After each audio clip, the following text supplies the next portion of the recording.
¿Qué tal, queridos hermanos? Les saluda a su amigo, el diácono Antonio Cervantes Silva. Soy diácono permanente en la Parroquia Jesús Divino Maestro en Monterrey, Nuevo León, México, y les saludo con mucho afecto y cariño en este jueves 17 de diciembre. Seguimos caminando en este tiempo de Adviento, ya cerca de la recta final.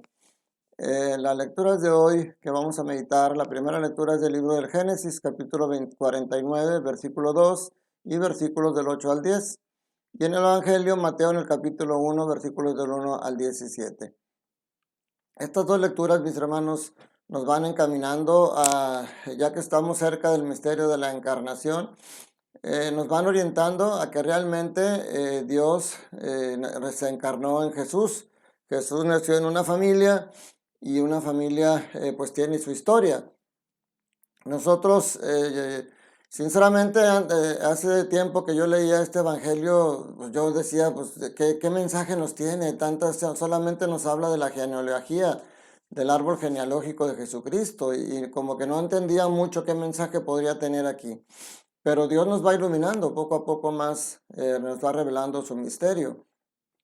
En este caso, nos habla de la genealogía de Jesucristo desde Abraham, que es una diferente a la que nos muestra Lucas. Aquí nos deja ver que Jesús no fue un ángel bajado del cielo, sino que nació en una familia.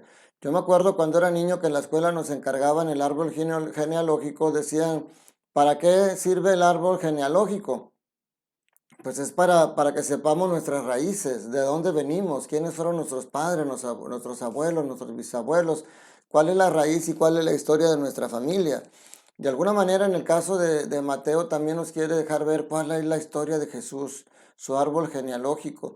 Y como decimos siempre, todos tenemos el pariente incómodo en algún momento de nuestra familia. Y pues si nosotros vemos los nombres de la genealogía de Jesús, pues muchos son desconocidos para nosotros, pero algunos sí son muy conocidos y ha habido grandes historias de grandes acontecimientos y hechos importantes que hicieron personajes de la familia de Jesús.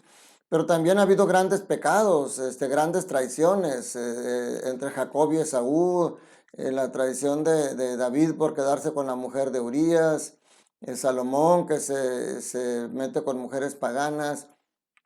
Pero en fin, esto nos deja ver que nuestra historia, aunque tenga un pasado no muy bueno, nosotros somos los que estamos haciendo el presente. Jesús vino a redimir todo ese pasado, todo ese pecado que existía. Jesús lo vino a dejar fuera. Y esto es el cumplimiento. Miren, en la primera lectura, el Señor menciona, el profeta, en el libro del Génesis menciona a Judá. Y se habla del león, dice, el cachorro del león eres Judá. Y a Jesús se lo conoce como león de la tribu de Judá. Entonces, y Judá, si lo vemos en la genealogía de Mateo, pues viene siendo mencionado, es parte, y no era el mejor de los hijos, pero es parte de esa genealogía. Y sin embargo, la promesa que viene en el Génesis, dice aquí en el Génesis, al final de esta lectura, dice, no se apartará de Judá el cetro, ni de sus descendientes el bastón del mando, hasta que venga aquel a quien pertenece. Obviamente se está refiriendo a Jesús. Él es finalmente el que se queda reinando por la eternidad. Entonces, estas promesas que se hacen en este libro del Génesis tienen cumplimiento en Jesús, el león de la tribu de Judá. Y fíjense cómo la salvación viene de Dios, pero Dios ha querido hacer partícipe a la humanidad, o sea, se encarna en Jesucristo para que un Dios hecho carne fuera el que viniera a traernos la salvación. Entonces, claro que Dios pudo haber venido directamente a salvarnos sin necesidad de sufrir todo lo que sufrió. Pero precisamente era necesario, como el mismo Jesús decía, era necesario que padeciera, que fuera ignorado, que fuera rechazado, que fuera martirizado y que muriera en la cruz para poder lavar con su sangre todos los pecados que teníamos. Entonces ahí se ve la participación en nuestra salvación del Dios que viene del cielo, pero encarnado en la humanidad, que forma parte del centro de la humanidad, Jesucristo. De tal manera que ahora la salvación personal de cada quien tiene esas dos dimensiones. La salvación es un don de Dios que Él nos regala, pero también necesita la participación de nosotros a través de nuestras obras de conversión, a través de nuestras obras de caridad. Y fíjense cómo Jesús es conocido como león de la tribu de Judá.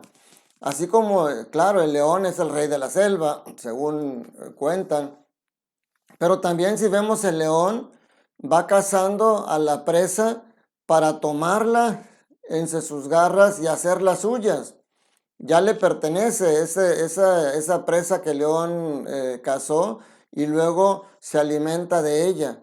Fíjense cómo desde ahí Jesús viene haciendo todo lo contrario. Por eso cuando ayer lo mencionábamos, la gente esperaba un Mesías justiciero que viniera con armas a rescatar a la tribu de Israel. Y sin embargo Jesús viene con amor y con misericordia.